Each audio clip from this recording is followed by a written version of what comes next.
Tonight, the pandemic-related border restrictions known as Title 42 are still in place. Good evening and thank you for joining us. I'm Carlo Cicchetto. I'm Marcella Lee. They were set to expire today, but a judge extended the temporary block on Friday. As CBS 8's Steve Price reports, critics of the policy held a rally at the border today to express their anger. Calling Title 42 racist, a group of activists from both sides of the border met here at the San Ysidro Port of Entry today to protest a Louisiana judge's ruling to keep it in place. Had that judge not made the decision last Friday, Title 42 would have ended today. 3 people trapped on the border wall in San Ysidro this morning, risking their safety to enter into the United States. These pictures show exactly why activists find Title 42 so ironic. Something that's supposed to protect public health is leading to so many suffering serious injuries and death. This is an extremely cruel and racist policy. Alex Mensing with the California Welcoming Task Force says today was supposed to be a great day for people stuck waiting to seek asylum. Instead, Title 42 remains in effect with no end in sight. These are girls and boys, moms and dads, grandmothers, each with a very personal experience of persecution and harm, of resistance that has forced them to flee their home country. It was implemented during the pandemic, federal leaders saying it was needed to slow the spread of COVID, but this group doesn't really believe that.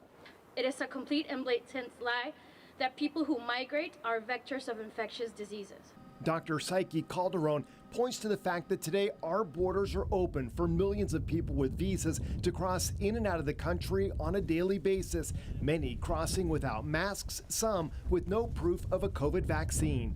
In the same time period that 1 million asylum seekers were expelled under Title 42, nearly 100 million other types of travelers were allowed to cross the U.S. land borders. And they point to the war in Ukraine.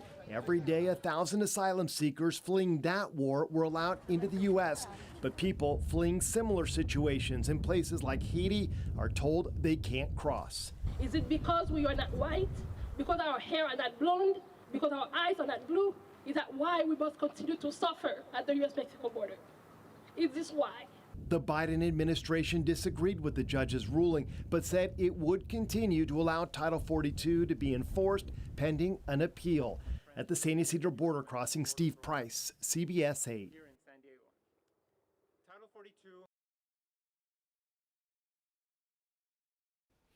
It's now to a juvenile court judge to decide if a teenager accused of killing a hiker in Carlsbad will be tried as an adult. 18-year-old Haloa Bodette faces a murder charge in the stabbing death of 68-year-old Lisa Thorborg. You may remember this happened on the Hosp Grove Trail back in 2020.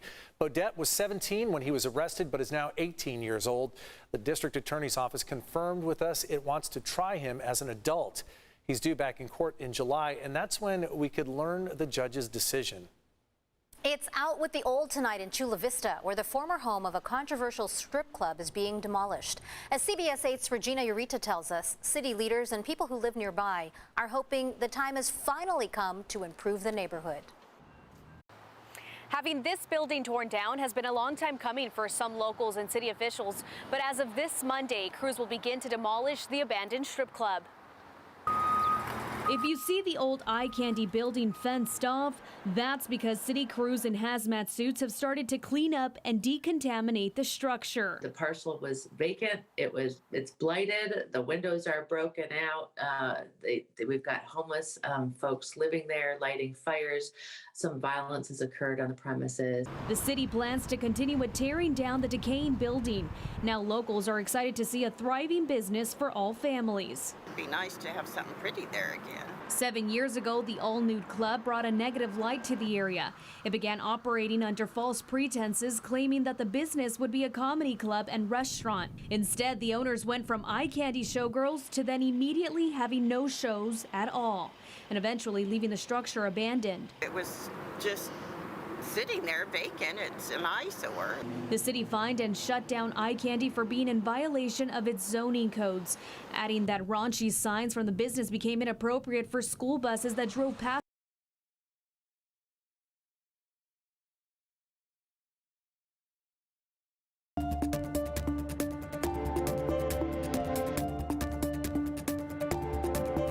Sorry for those technical problems.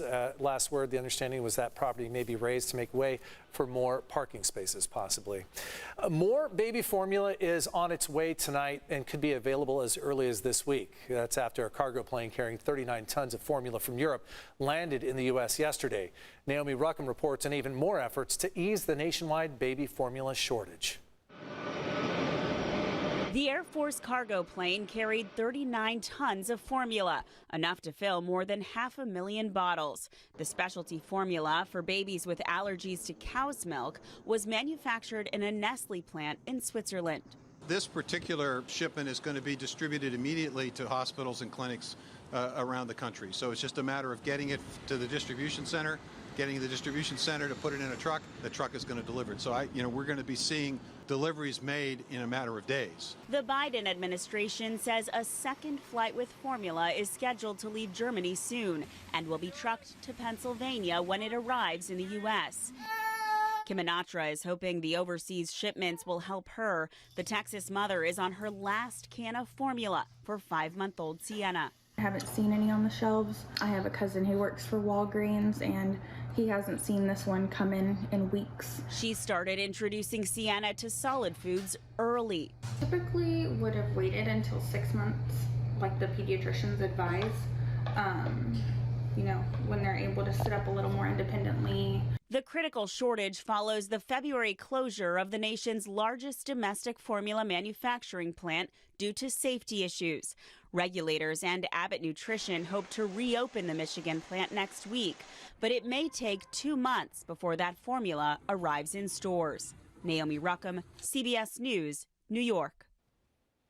The White House also announced it invoked the Defense Production Act. That means formula manufacturers like Abbott and Reckitt will get priority to order the raw materials needed to ramp up production.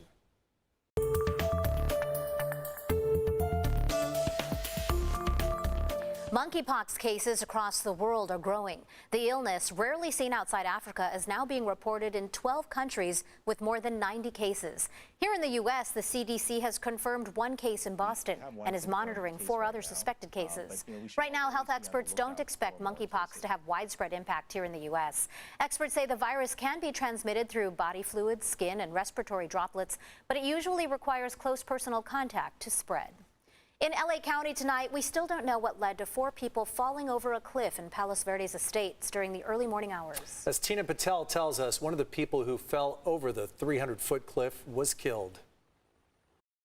I don't know the story, why they, on a Monday morning, what were they doing there? People who live in Palos Verdes Estates are trying to figure out how and why 2 men and 2 women fell over the side of this 300 to 400-foot cliff earlier today. Rescuers with LA County Fire say they don't know. A lot of times we don't get the backstory, so I don't have the information on how it happened. We're just presented a problem and we respond to it. Captain Wade Kelsey says when they got the 911 call just before 5 a.m., they found one person who had pulled themselves up suffering from minor injuries. They had to send crews over the side on rope line systems and bring in air units to find and rescue the other 3. One person was airlifted to a nearby hospital. Another was brought to the top of the cliff and loaded into an ambulance. But unfortunately, the 3rd person, a man, had died from the fall. His body was hoisted up to be recovered by the coroner. I don't know what the attraction is to getting so close to such a dangerous... someone lost their life today. There are no fences on the trail along the cliff and no lights. So neighbors say if the 4 were visiting the area, they may not have been aware of where the edge was or that the soil in Palos Verdes can be loose and unstable. They say this is not the first time there's been a devastating fall in the area, so they're putting out a warning now. You don't need to get that close to enjoy this beautiful scenery here.